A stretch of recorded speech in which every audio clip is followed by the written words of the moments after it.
पुराने ज़माने की बात है। किसी मुल्क में एक बहुत नेक और सीधी सादी बुढ़िया रहती थी। इसके दो बेटे थे। बड़े बेटे का नाम बदलू था, जो कारोबार के सिलसिले में कहीं परदेश चला गया था। छोटे बेटे का नाम फजलू था, जो इसके पास रहता था। वही इसकी देखभाल करता था। खुदा का करना ऐसा हुआ कि एक दिन फजलू बीमार पड़ गया। बहुत इलाज मुआवजा कराया, लेकिन कुछ फ़ायदा ना हुआ और आखिरकार वो अल्लाह को प्यारा हो गया। बुढ़िया बेचारी पर गम का पहाड़ टूट पड़ा। अब इसकी देखभाल करने वाला कोई न था। इसने अपने परदेसी बेटे बदलू को एक खत लिखा और अपनी हालत और फजलू की मौत की खबर भिजवाई। इससे पहले कि बदलू की तरफ से कोई जवाब आता, एक दिन एक मुसाफिर इस बुढ़िया के पास आया और बोला, दादी अम्मा, मैं बहुत दूर से आया हूँ, थक कर चूर हो चुका हूँ, ऊपर से रात भी होने को है। अगर इजाज़त दो तो ये रात में आप ही के घर में ठहर जाऊँ। बुढ़िया बोली, आ जाओ बेटा, क्या हर्ज है, रात ही तो रहना है, कौन सा घर उठा कर ले जाओगे? वैसे कहाँ से आए हो तुम? उस मुसाफिर ने जवाब दिया, मैं किसी दूसरी दुनिया से आ रहा हूँ दादी माँ। सरसरी तौर पर दूसरी दुनिया से मुराद मुसाफिर के लंबे सफ़र की थी, लेकिन बुढ़िया बेचारी जो बहुत ही सादा थी और इसके दिलो दिमाग पर बेटे की मौत का असर था, इसलिए वो गौर से उस मुसाफिर को देखने लगी, क्योंकि अपने दिल को समझाने के लिए वो भी अक्सर यही कहा करती थी कि इसका बेटा अब दूसरी दुनिया में चला गया है। मुसाफिर की ज़ुबान से दूसरी दुनिया का नाम सुनकर फ़ौरन उसे अपने मरहूम बेटे की याद आ गई और एक सर्द आ भरकर बोली, बेटा, क्या तुम सचमुच दूसरी दुनिया से आ रहे हो? मेरा बेटा फजलू भी पिछले ही महीने दूसरी दुनिया में चला गया था, क्या वो भी तुमसे कभी मिला है? मुसाफिर, जो निहायत ही चालाक था, वो बुढ़िया की सादगी को भांप गया और बोला, ओ, वो फजलू आपका बेटा है? दादी माँ, मैं तो उसे अच्छी तरह जानता हूँ, मैं और वो एक ही कोठड़ी में रहते थे, बहुत अच्छा लड़का है फजलू मियाँ। बुढ़िया मुसाफिर के और भी करीब आकर बैठ गई और हसरत भरी नज़रों से इसकी तरफ देखते हुए पूछने लगी, कैसा है मेरा फजलू, क्या करता है वहाँ? मुसाफिर बोला, कुछ खास अच्छा नहीं है, अभी तो उसे कोई ढंग का काम भी नहीं मिला, बेचारा बकरियां चराया करता है। बुढ़िया ने बहुत दुखी होकर कहा, हाय हाय, गजब हो गया, मेरा बेटा बकरियां चराता है, बेचारा मारा मारा चरागाहों में फिरता होगा, वहां भी आराम नसीब नहीं हुआ बेचारे को। बुढ़िया के दुख में और भी इजाफा करने के लिए मुसाफिर ने कहा, बिल्कुल अम्मा, बेचारा सर झाड़ मुंह फाड़ मारा मारा फिरता है, कपड़े भी तार तार हो गए हैं बेचारे के। ये सुनकर बुढ़िया का दिल भर आया। उसने इस मुसाफिर से पूछा, तुम कब वापस जाओगे बेटा? मुसाफिर ने जवाब दिया, माँ जी, परसों मुझे वहाँ पहुँचना है। बुढ़िया कहने लगी, तो फिर मेरा एक काम कर दो बेटा, मेरे पास 40 गज कपड़े का एक थान रखा है, तुम वो थान और कुछ रुपए मेरे फजलू को दे देना, और इसके साथ 50 रुपए नकद भी देती हूँ। मुसाफिर ने रात बड़े आराम से गुजारी और सुबह होते ही बुढ़िया का सफाया करके चलता बना। कुछ ही दिनों बाद बुढ़िया का बड़ा बेटा भी परदेश से लौट आया। आते ही पहले तो माँ बेटा दोनों एक दूसरे से गले मिलकर खूब रोए, फिर फजलू की अचानक मौत पर अफसोस का इजहार किया। एक दिन बातों बातों में माँ ने अपने बेटे को बताया कि बेटा, जब तुम नहीं आए थे तो दूसरी दुनिया से एक आदमी एक रात गुजारने हमारे घर आया था। उसने तुम्हारे भाई फजलू के बारे में मुझे सब कुछ बताया। दूसरी दुनिया में वो आदमी और फजलू एक ही कोठड़ी में रहते हैं। बता रहा था कि फजलू अभी तक तो बकरियां ही चराता है, बेचारे के कपड़े भी फट गए हैं। मैंने एक थान कपड़ा और 50 रुपए नकद फजलू के लिए इसके हाथ भेज दिए हैं। बुढ़िया की ये बातें सुनकर बदलू चौंक पड़ा। घाट घाट का पानी पीकर वो अब इतना सीधा नहीं रहा था। अब वो ऐसी चालबाजियों को खूब समझने लगा था। चुनाचे वो बोला, अम्मा, तुम वाकई बहुत सीधी हो, भला दूसरी दुनिया से भी कोई वापस आता है? तुम जमाने के हेर फेर नहीं समझती। बदलू को रह रह कर अपनी माँ की सादगी और मुसाफिर की चालाकी पर गुस्सा आ रहा था। वो अपनी माँ को सादा और बेवकूफ़ समझ रहा था। फिर कुछ सोच कर बोला, अच्छा अम्मा, तुम आराम से घर में रहो और मैं किसी काम से जा रहा हूँ। बदलू ने दिल में सोचा कि नाक की सीध में चलता जाऊँगा और इस वक्त तक चलता रहूँगा जब तक मुझे कोई अपनी माँ से ज़्यादा सीधा और बेवकूफ़ नहीं मिल जाता, और फिर जब तक इस नुकसान को पूरा ना कर लूँ घर वापस नहीं लौटूंगा। ये सोचकर वो नाक की सीध में चल दिया। दिल ही दिल में वो कुछ मंसूबे बनाता चला जा रहा था। दूर से ही उसे एक गांव दिखाई दिया। वो सीधा इसी गांव की तरफ चलता गया। बस्ती से बाहर जब वो एक ज़मींदार की हवेली के पास पहुंचा तो रुक गया। देखा कि खूब मोटी ताज़ी बकरी बंधी हुई है, पास ही इसके 3 खूबसूरत मेमने बैठे हैं। बदलू भी वहीं घुटने टेक कर ज़मीन पर बैठ गया और बकरी को झुक झुक कर सलाम करने लगा।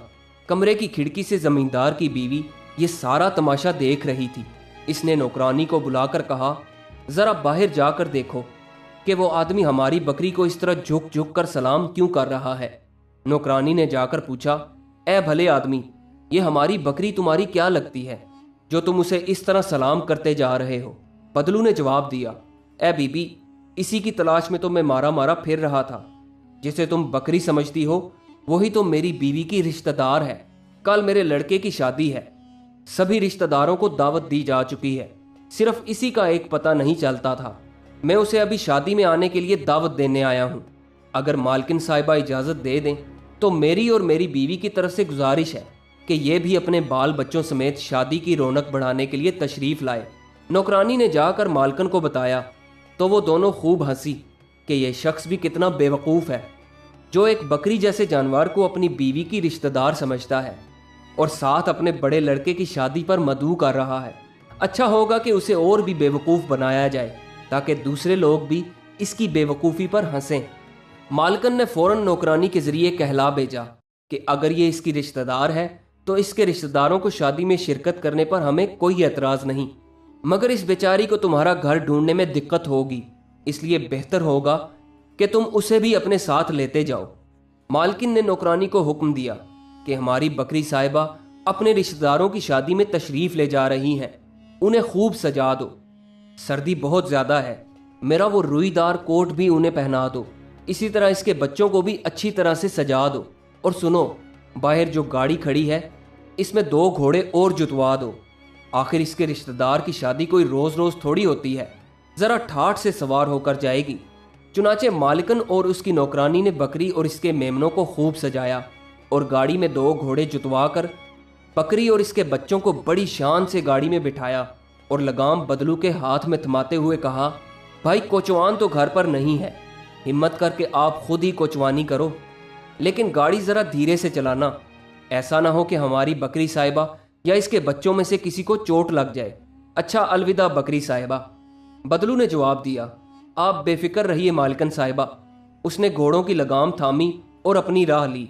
2 घोड़ों की गाड़ी में सजी हुई बकरी यूं विदा हो रही थी जैसे कोई दुल्हन अपने मैके से विदा होती है, और बदलू इस ठाठ से गाड़ी हाँक रहा था कि जैसे कोई दुल्हन को लिए जा रहा हो। यह तमाशा देखकर मालिकन और इसकी नौकरानी के हंसते हंसते पेट में बल पड़ गए। जब तक गाड़ी उनकी नज़रों से ओझल नहीं हो गई, उनकी हंसी ने रुकने का नाम न लिया।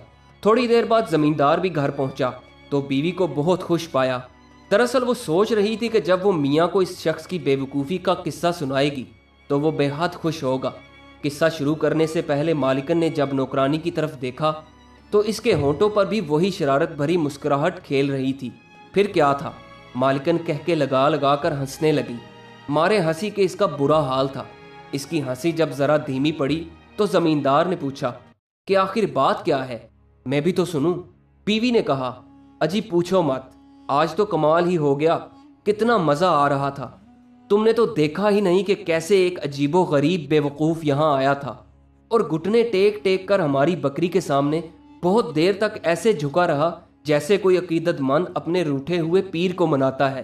वो बार बार उसे झुक झुक कर सलाम कर रहा था। पूछने पर बोला कि ये बकरी साहिबा इसकी बीवी की रिश्तेदार है और वो उसे अपने लड़के की शादी में शिरकत की दावत देने आया है। ये कहते कहते बीवी तो हंसी चली जा रही थी, मगर ज़मींदार को गुस्सा आ रहा था। ज़मींदार ने कहा, हाँ हाँ मैं समझ गया तुमने क्या किया होगा। तुमने बकरी और इसके मेमनों को इस अजीब आदमी के हवाले कर दिया होगा, यही किया है ना तुमने? मालकिन बोली, बिल्कुल यही तो किया है हमने, बल्कि उसे और ज़्यादा बेवकूफ़ बनाने के लिए बकरी को खूब सजाया और उसे अपना रुईदार लाल कोट भी पहना दिया। इसी तरह इसके बच्चों को भी सजाकर 2 घोड़े वाली बग्गी में भेजा है। तुम भी ज़रा देखते तो मज़ा आ जाता, किस ठाठ के साथ अपने रिश्तेदार के साथ जा रही थी बकरी साहिबा। ज़मींदार बोला, बस बस रहने दो, क्या इसके रिश्तेदार का भी कुछ अता पता पूछा तुमने? बीवी ने जवाब दिया, नहीं, ये तो हमने पूछा ही नहीं। ज़मींदार बोला, तो इसका मतलब ये है कि बेवकूफ़ वो नहीं था, बल्कि वो तुम सबको बेवकूफ़ बना गया है। ज़मींदार को अपनी बीवी पर बहुत गुस्सा आ रहा था। किधर गया है वो? ज़मींदार ने जल्दी से पूछा। बीवी ने उंगली से इशारा करते हुए बताया, इधर को। ज़मींदार ने फ़ौरन अपना घोड़ा तैयार किया और इसका पीछा करने लगा। बदलू को पहले ही शुबा था कि अगर जमींदार को पता चल गया तो वह जरूर इसका पीछा करेगा। रफ्ता रफ्ता उसे महसूस होने लगा जैसे कोई शख्स इसका पीछा कर रहा हो। इसने अपने घोड़ों का रुख एक घने जंगल की तरफ मोड़ दिया। घोड़ों और गाड़ी को झाड़ियों की ओट में खड़ा करके खुद जंगल से बाहर आया और अपनी टोपी उतार कर जमीन पर औंधी रखकर बैठ गया। इतने में जमींदार भी उधर से आ निकला। इसने बदलू से पूछा, ओ भाई टोपी वाले, इधर तुमने किसी को 2 घोड़ों की गाड़ी में जाते हुए भी देखा है? बदलू ने जवाब दिया, जी हाँ, देखा तो था हुजूर। इस घोड़े गाड़ी में 1 बकरी और इसके 3 मेमने भी सवार थे, मगर उसे निकले तो काफी देर हो चुकी है। जमींदार बोला, किस तरफ को गया है वो? मुझे इसको पकड़ना है। बदलू ने पूछा, क्या आप इस रास्ते को अच्छी तरह जानते हैं? अगर नहीं जानते तो उसे पकड़ना बहुत मुश्किल है। इस रास्ते में कई मोड़ आते हैं, रास्ते से रास्ता निकलता चला जाता है, ऐसा ना हो कि आप खुद भी भटक जाएं। जमींदार ने इसकी खुशामद करते हुए कहा, अरे भाई, अगर ये बात है तो तुम मेरी मदद करो, उसे पकड़ना बहुत ज़रूरी है। आ जाओ मेरे साथ घोड़े पर बैठ जाओ। बदलू ने कहा, नहीं हुजूर, मैं नहीं जा सकूंगा। मेरी इस टोपी के नीचे एक शिकरा बैठा है, मैं इसी की निगरानी कर रहा हूँ। शिकरा एक बाज जैसे परिंदे को कहते हैं। जमींदार ने कहा, इनकार ना करो मेरे अच्छे भाई, ये घोड़ा लो और तुम ही चले जाओ। तुम्हारे इस शिकरे की निगरानी मैं करूंगा। बदलू ने जोर देते हुए कहा, तो ख्याल रखना कहीं ये उड़ ना जाए। बहुत ही कीमती शिकरा है ये, कहीं खो गया तो मेरा मालिक मुझे कच्चा चबा जाएगा। इसीलिए तो मैं ना जाने की जिद कर रहा हूँ। जमींदार ने पूछा, वैसे क्या दाम होंगे इस शिकरे के? बदलू ने जवाब दिया, यही कोई 500 रुपये का होगा। जमींदार ने तसल्ली देते हुए कहा, तो फिर परवाह मत करो, अगर ये खो गया तो इतनी रकम मैं तुम्हें अदा करूंगा। बदलू ने बात बनते हुए देखकर कहा, नहीं सरकार, ज़बानी जमा खर्च से काम नहीं चलेगा, मुझे अपने मालिक से बहुत डर लगता है। जमींदार ने अपनी जेब में हाथ डाला और रकम बदलू की तरफ बढ़ाते हुए कहा, अगर मेरी ज़बान पर एतमाद नहीं तो ये 500 रुपये ज़मानत रख लो। बदलू ने रुपए लेकर जेब में डाले और इसी के घोड़े पर सवार होकर चलता बना और जमींदार साहब खाली टोपी की पहरेदारी करते रहे। इंतज़ार करते करते घंटों बीत गए, लेकिन बदलू वापस ना लौटा। इंतज़ार की घड़ियां लंबी होते देखकर जमींदार उकता गया। सोचा कि टोपी के नीचे तो देखें कि कुछ है भी या नहीं, अगर नहीं है तो बेकार का इंतज़ार करने से क्या फ़ायदा। उसने टोपी को धीरे धीरे उठाना शुरू किया, देखा तो कुछ भी न था। जमींदार चिल्लाया, बदमाश कहीं का, लगता है ये वही शख्स था जिसने मेरी बीवी को भी बेवकूफ़ बनाया था। जमींदार ने नफरत से ज़मीन पर थूका और घर की तरफ चल दिया। दूसरी तरफ बदलू भी 3 खूबसूरत घोड़े, एक बग्गी और 3 नन्हे नन्हे बच्चों वाली सेहतमंद बकरी लेकर घर पहुंच चुका था। जाते ही अपनी माँ से बोला, अम्मा, अब मैं हमेशा तुम्हारे पास रहूँगा। मैं तो समझता था कि एक तुम ही सीधी सादी हो, लेकिन देखा तो दुनिया में तुमसे भी ज़्यादा सीधे साधे लोग मौजूद हैं। दोस्तों, ये कहानी आपको कैसी लगी? कमेंट्स में अपनी राय का इजहार ज़रूर कीजिएगा और हमारे चैनल को सब्सक्राइब करना मत भूलिएगा। वीडियो देखने का बहुत बहुत शुक्रिया।